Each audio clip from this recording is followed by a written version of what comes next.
A landmark event in the field of yoga and of health management is the founding of the Shivananda Institute of Health and Yoga in California, USA. When vata is there, when you are lack of groundedness, what happens? You become anxious. You see?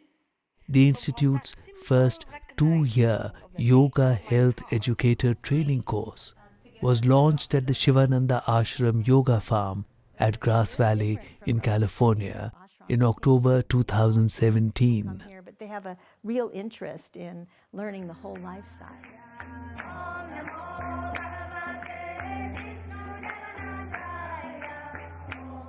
It was followed by the launch of this intensive training course at the Shivananda Yoga Vedanta Center in Dalat in Vietnam in January 2018.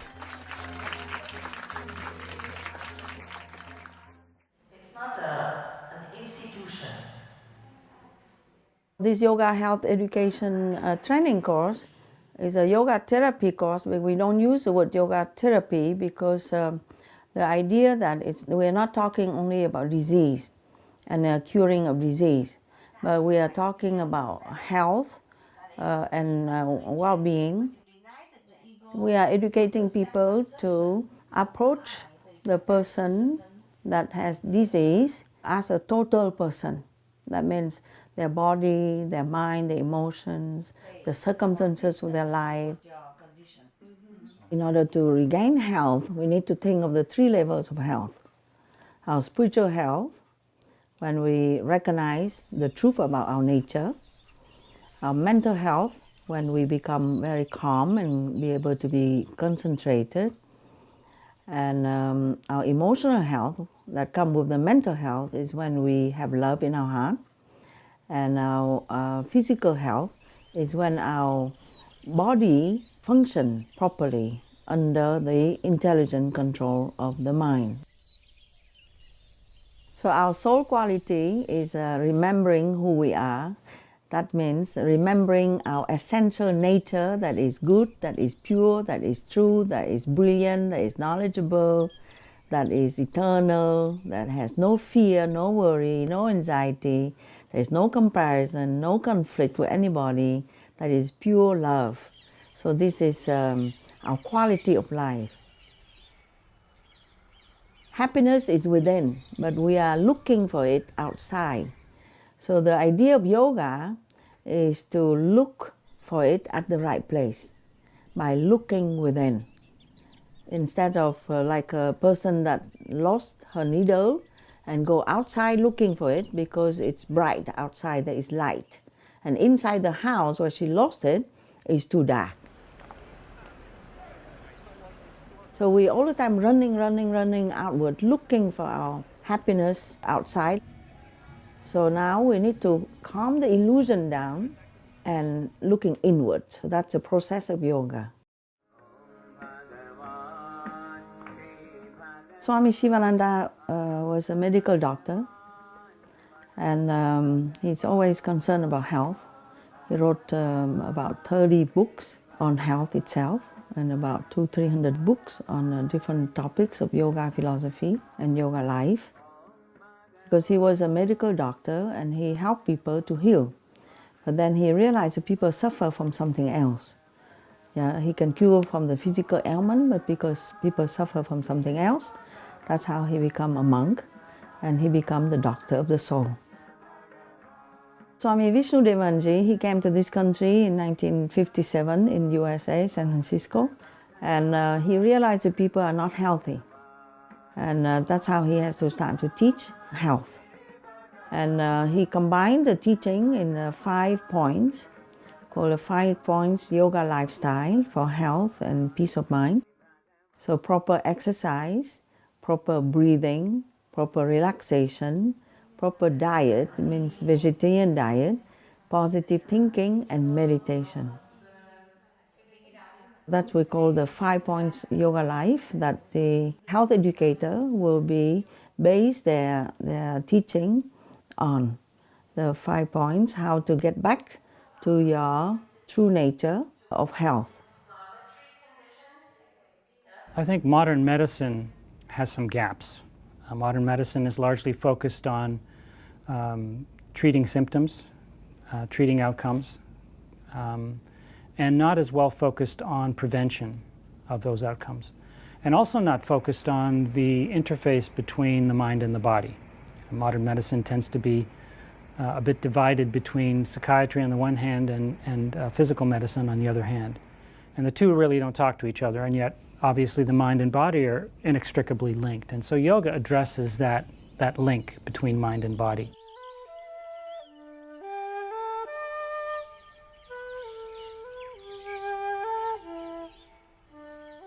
I played soccer for 28 years, and the last half of that time was a very high speed, very aggressive, very physical nature game that I played. And in 2013, me and two guys ran across the entire United States in 157 days, and we did this to help out sarcoma cancer families. When we ran across the United States, we visited over 120 hospitals and cancer research facilities. And I would go and sit with these doctors, some of the best sarcoma doctors on this planet.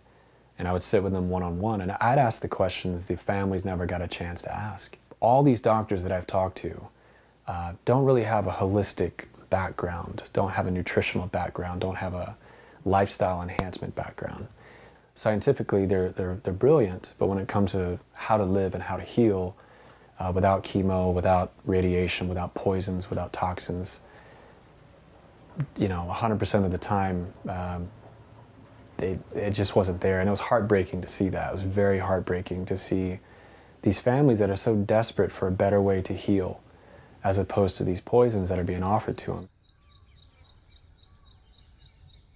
Swami Shivananda say that we are the author of our own health or disease. So what that means? That means that we have the power in our hands to heal ourselves. So we need to know and be more aware of our thoughts and mind, and have the basic knowledge of the connection between the body and mind.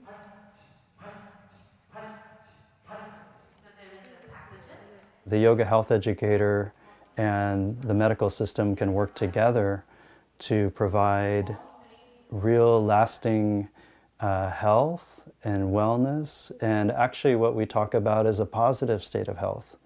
Not simply an absence of disease, but just knowing that what I'm eating, how I'm going about my day, my different working relationships, even the kind of work that we're doing in our lives, that it's a positive state in every aspect. When we talk about yoga practice, for instance, it's not simply for young, fit bodies, but it's for people of all ages, all physical capabilities. In fact, it's not really about limitation, as it were, but actually expanding in ourselves our own view of ourselves, that we are not actually limited. Gentle yoga is a way of practicing the asanas, which are the postures that move the energy through the body, in a more gentle way so that it becomes accessible to people who may have an illness or lack of strength or lack of mobility or aging process, and they're just starting to want to move their bodies. When we are stressed, our immunity system goes down and our digestion goes down. And so gentle yoga gives people a chance to calm the mind and to move the energy through the body in such a way that it elicits the relaxation response, which then aids in their healing and also aids their mind to accept things as they are and then work with themselves in a better way. The gentle yoga class, again, like I said, it affords us the opportunity to learn about how our mind is working against us, how we are pushing ourselves. And it really takes courage. And I think when people come to gentle yoga, they are looking for something different than just exercise. They intuitively know something is not working, and they're also yearning for some more information beyond just the physical body, especially if there's an illness and they're working with that. And also in aging. You start to, as you age, you start to notice there's people around you that are not there anymore. They're at loss. And so you start to question, what is life about? How do I deal with death, these bigger issues? How do I deal with my own aging? And so when they come to a gentle yoga class, they're given an opportunity to slow down and have time to reflect. And like I said, the teacher sets an atmosphere of love and compassion, and it's not about doing, it's about being. And exhale down. Good. And inhale out. And exhale down.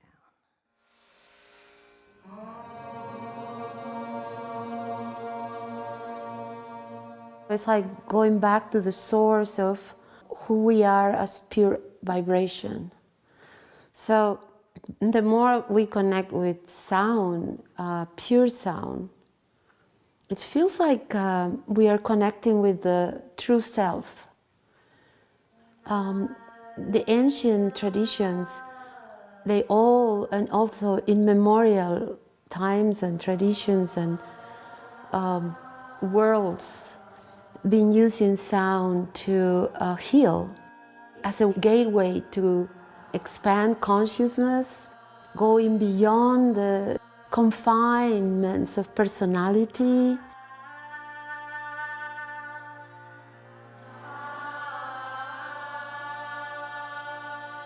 Sound is the most intuitive form of psychology. It changes you immediately.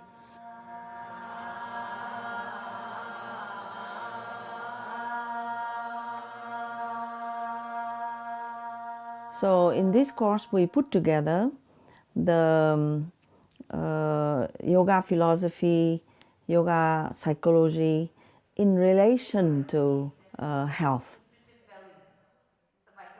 We also teach the health educator into Ayurveda and the process of healing of Ayurveda, that is also the Vedic science, so it's based on that ancient wisdom. Rock salt. I was very excited when I was approached by Swami Sita in working with the development of the Shivananda Yoga Health Education course. Ayurveda is often said to be a sister science of yoga. You could think of them as twins. They come from the same parent. Where yoga works with balance of the mind and helps one to achieve their spiritual goals, Ayurveda focuses more on balance of the body to help one have the strength, the stamina, the endurance to achieve their goals. I was trained as a biomedical engineer. I have a doctorate in biomedical engineering. So my contribution to the yoga health educators training is the anatomy and physiology, some of the study of the pathology. We have other doctors that are discussing medical interventions, standard medical interventions. My purpose is to provide the students with enough background in anatomy and physiology that they have a real understanding of the traditional medicine terms and procedures. I'm a family physician in Norwood, which is a small town in Ontario, about an hour and a half outside of Toronto.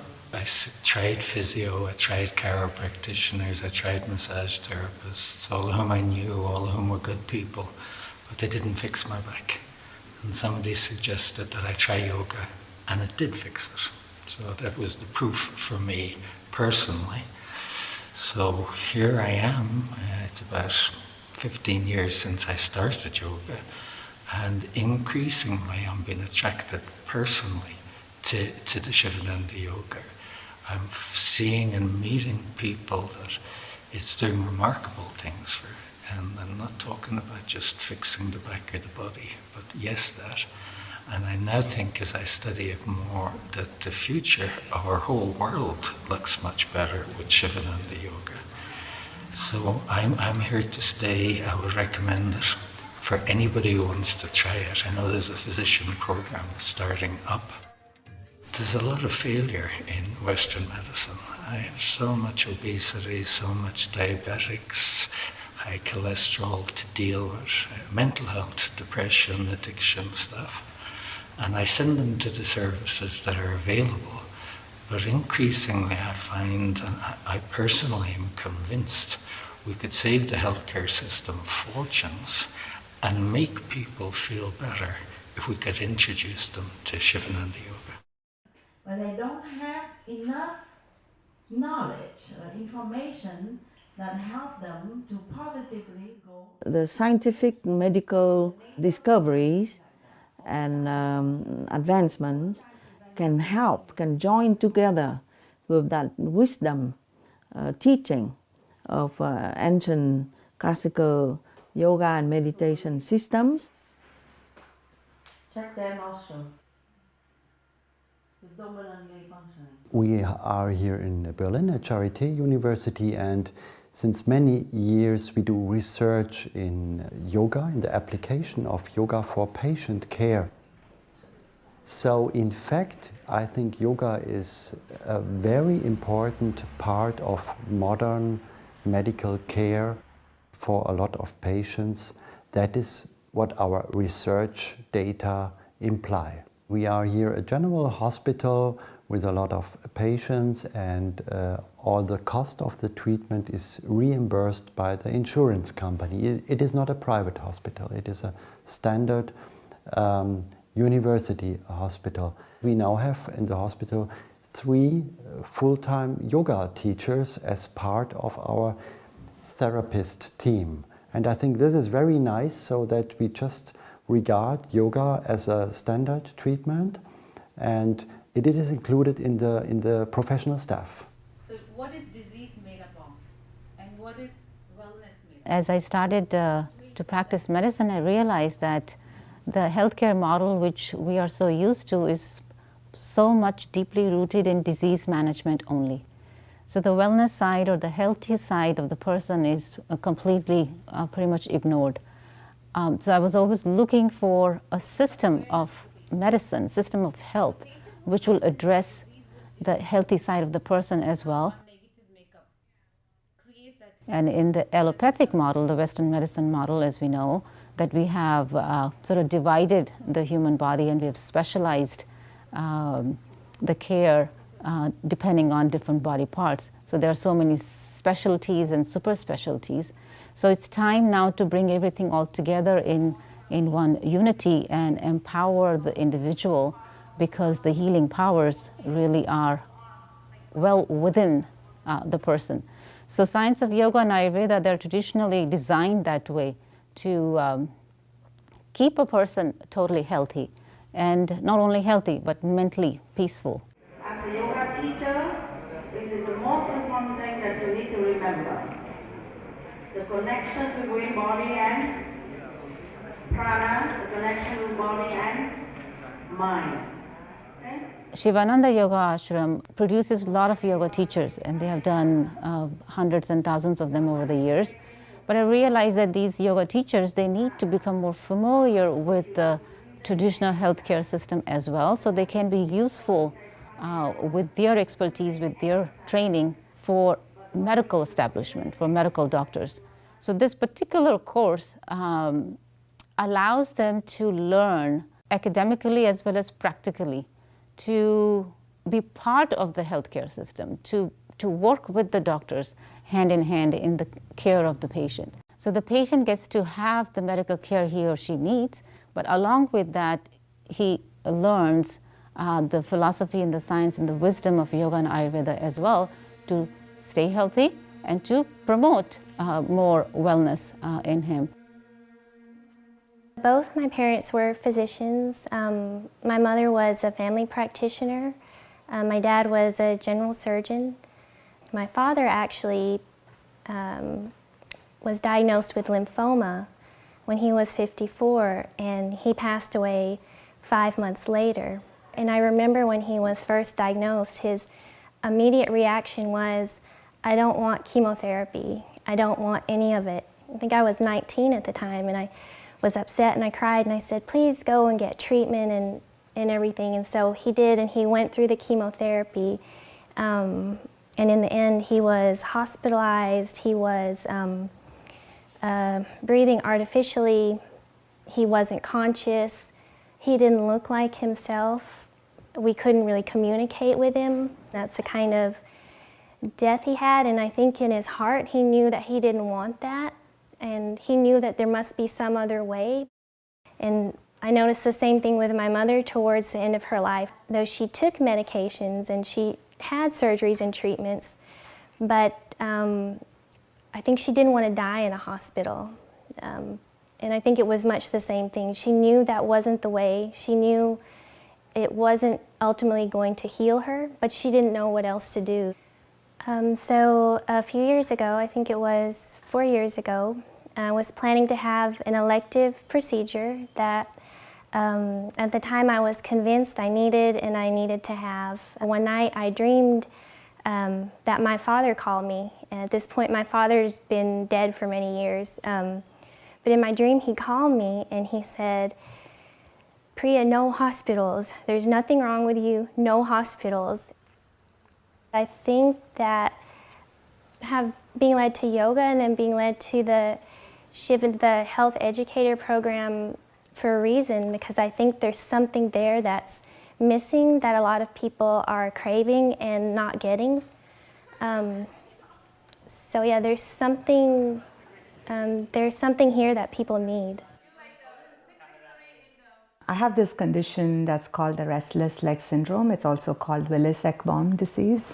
It's a neuromuscular pain in the leg, and I've had it for about 15-20 years. And since it's a neuromuscular condition, the medicines are neurological, invasive to the nervous system. Meditation and pranayama actually helps me keep the pain either in control or pretty much not experience it at all, which helps me also not take the medicines. That's one. The second is for diabetes. I used to take the highest dose of sulfonylureas about 6 months ago. Now I don't take them at all. Again, about 6 months ago, I was diagnosed with an early onset of retinopathy, which is because of a combination of high blood pressure and high sugar. And the last time I went for my test, about 2 months ago, the doctor kept looking, and she said, I can't find your retinopathy. She said, you've pretty much reversed it. So my doctor, who's been treating me for the last year or so, is so excited that she wants me to finish my training, come back and start teaching her yoga. She said she would be looking forward to it.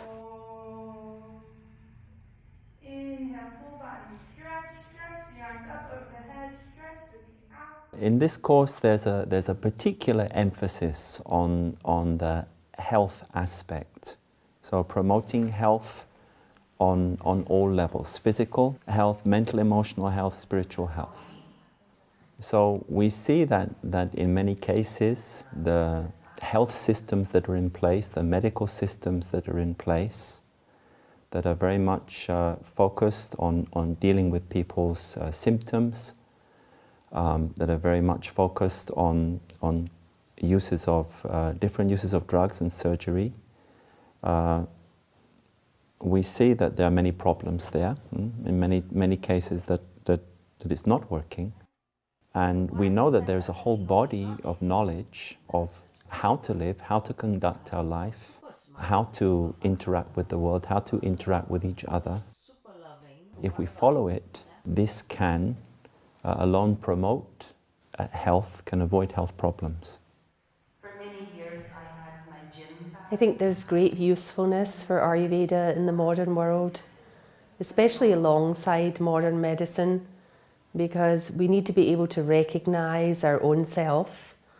And Ayurveda gives us this strongly with its idea of constitution. The modern medicine tends to emphasize this one-size-fits-all, And certainly it's based on very efficient research and science, and yet we also have to be able to recognize what's true for us, and so that becomes more of a recognition of our own inherent nature. So we have an appreciation for the unique self that we are and how we can take measures to balance that. So the need of the view of the self is most important today, especially in a world of where our attention is taken by the media, by externals, distraction, increasingly so more and more.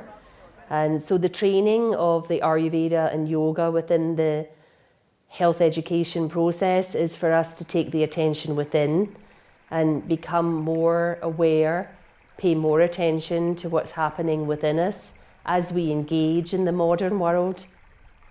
And then we can remain intact even with the demands of the modern life.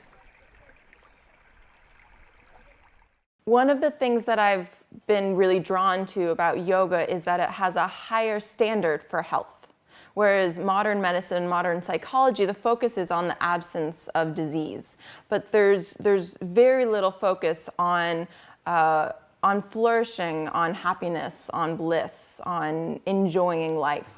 And yoga, on the other hand, says that health is being happy, experiencing bliss, experiencing love, being in touch with yourself. So it's a higher standard for what we need to accomplish in order to really live our lives fully. Yoga teachers say everything will be fine.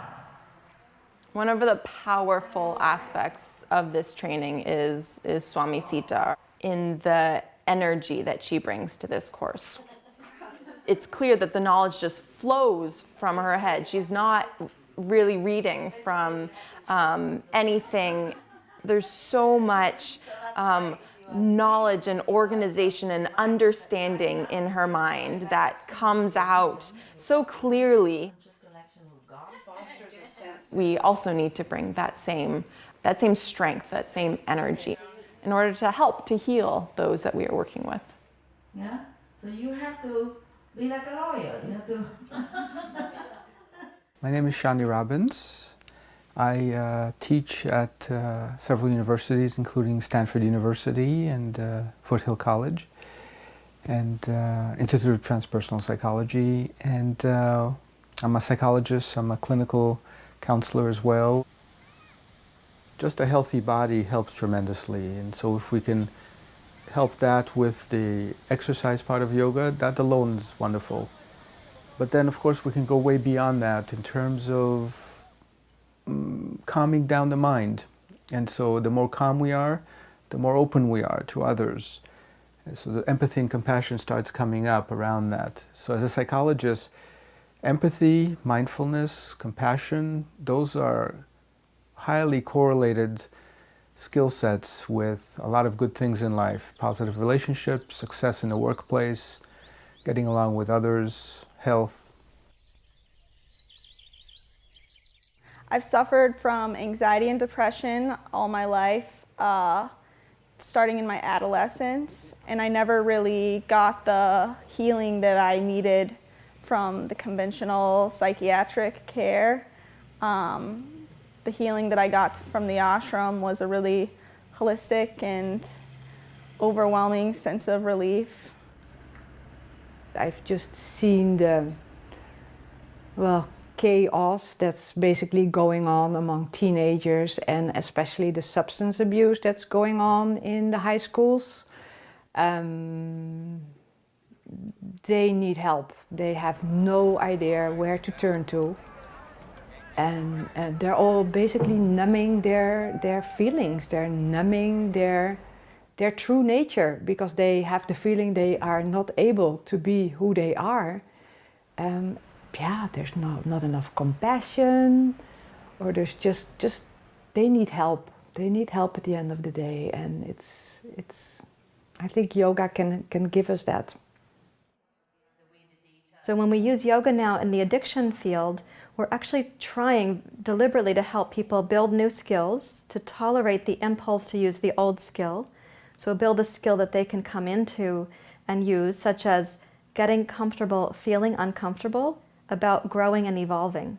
That's actually a life skill. We overlook it all the time, but with addiction, it's preventing us from growing. So we need yoga to teach us how to get comfortable feeling and feeling uncomfortable even about joy and recovery and expansion and possibility.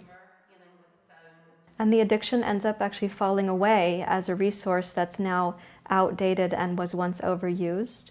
And yoga becomes the stabilizing force in our lives. I'm a psychologist. I have a PhD from Stanford in counseling and health psychology.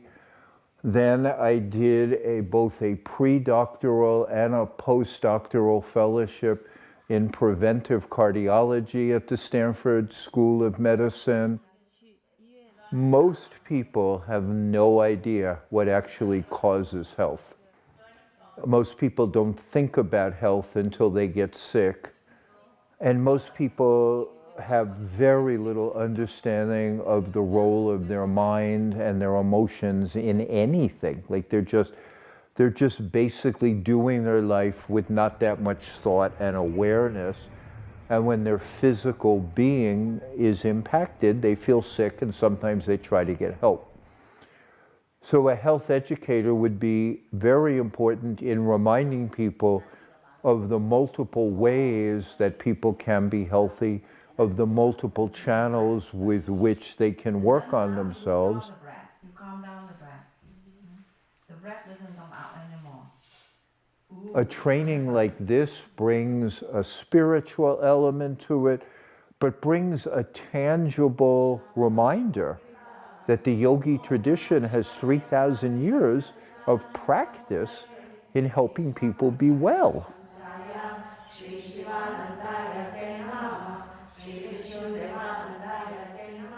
First of all, health is our birthright.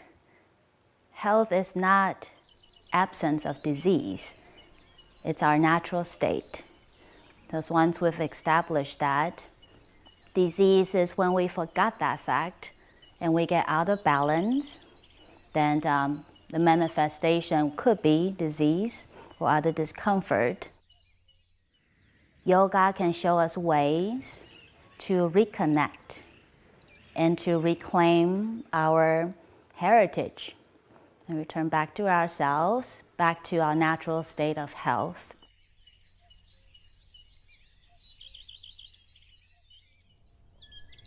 In the recent past, science and technology had been separated from spirituality. However, much scientific research done in the last 4 decades has confirmed the far-reaching benefits of yoga and Ayurveda.